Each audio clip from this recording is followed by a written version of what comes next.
ব্রাজিলের আজ রাতে ম্যাচ রয়েছে কার সঙ্গে? ক্রোয়েশিয়ার বিপক্ষে। ক্রোয়েশিয়ার সঙ্গে ব্রাজিল কবে যেন খেললো? 2022 বিশ্বকাপ সেই বিশ্বকাপের কোয়ার্টার ফাইনালে। সেই ম্যাচে নেইমার তো মনে হয় গোল দিয়েছিলেন, নেইমার গোল দিয়েছিলেন, বাট বুদিমির আন্তে বুদিমির, সেই আন্তে বুদিমিরকে আর কেউ মনে করতে চাইবেন না, অন্ততপক্ষে ব্রাজিলিয়ানরা। সেই ম্যাচের একটা রিম্যাচ হিসেবে আপনি ধরতে পারেন বিশ্বকাপের আগে কার্লো আনচেলত্তি এই ফ্রেন্ডলি ম্যাচে তার 11-এ পরিবর্তন কি আনছেন। রাইট ব্যাক পজিশনে একটা পরিবর্তন আসতে পারে, আমরা ধরে নিচ্ছি ইবানেজ হয়তো সেখানে স্টার্ট করবেন, মার্কিনিওসকে আমরা সেন্টার ব্যাক পজিশনে ফেরত পেতে পারি। ধারণা করা হচ্ছে তিনি ইনজুরি থেকে ফিরছেন এবং 4 জনের যে ফরওয়ার্ড লাইন সেখানেই থাকছেন ব্রাজিল কোচ, এটাই হচ্ছে ধারণা।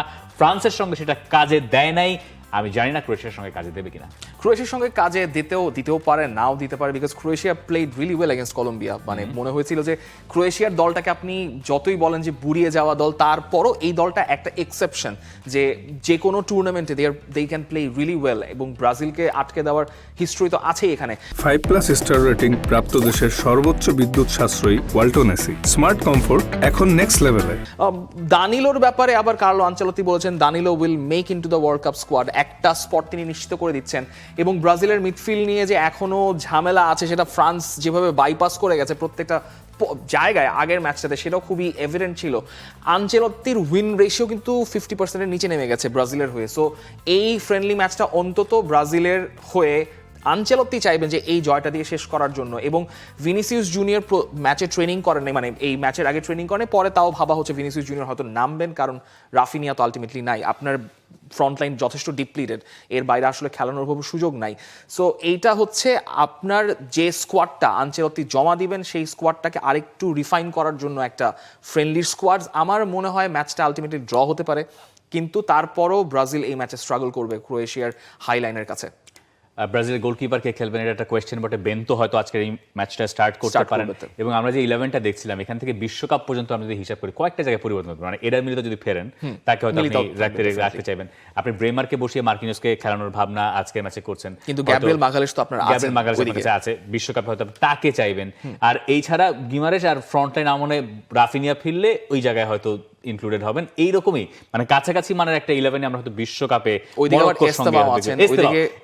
এস্তেভাও আছেন, ওইদিকে এন্দ্রিককে নিয়ে যেটা বলেছেন ভবিষ্যৎ, এখন সেই ভবিষ্যৎটা আসলে 2026 বিশ্বকাপ নাকি 2030 সেটা তো তিনি ক্ল্যারিফাই করেননি। বাট জাও পেদ্রো একটা ইন্টারেস্টিং কথা বলেছেন, ইএসপিএন ব্রাজিলকে যে তুলনা দিয়েছেন আগের কিংবদন্তিদের সাথে, যে ব্রাজিলের একসময় তো রোনালদিনিও, রোমারিও, রোনালদোরা ছিলেন, এখন তো আমরা আছি, আমাদের উপর কেন ভরসা করা যাবে না? কারণ আপনারা সেই লেভেলের নন, ঠিক আছে? যতক্ষণ পর্যন্ত বিশ্বকাপ না জিতবেন, ভালো করবে, ততক্ষণ পর্যন্ত আপনাদেরকে ওই মানের নিয়ে আলোচনা আমরাই করব না, ঠিক আছে? মানে আমরা মানে গুড ফর নাথিং আমরাই করবো না, ঠিক আছে?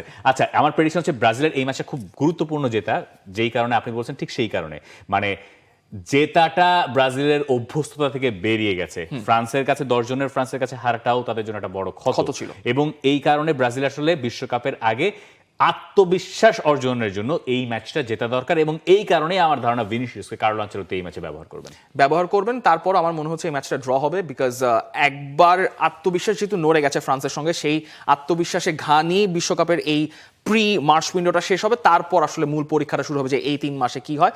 বাট আপাতত এই মার্চ উইন্ডোতে ব্রাজিলের আত্মতৃপ্তি হচ্ছে না। আজকে ভিনিসিয়াসের ম্যাজিক আমরা দেখতে পাবো, যেটা দিয়ে ব্রাজিল সমর্থকেরা হয়তো আরো বেশি আশাবাদী হবেন। For more updates, subscribe to our YouTube channel and click on the bell icon. Follow us on Facebook and Instagram. Download T-Sports app to enjoy exciting games and highlights. Visit tsports.com.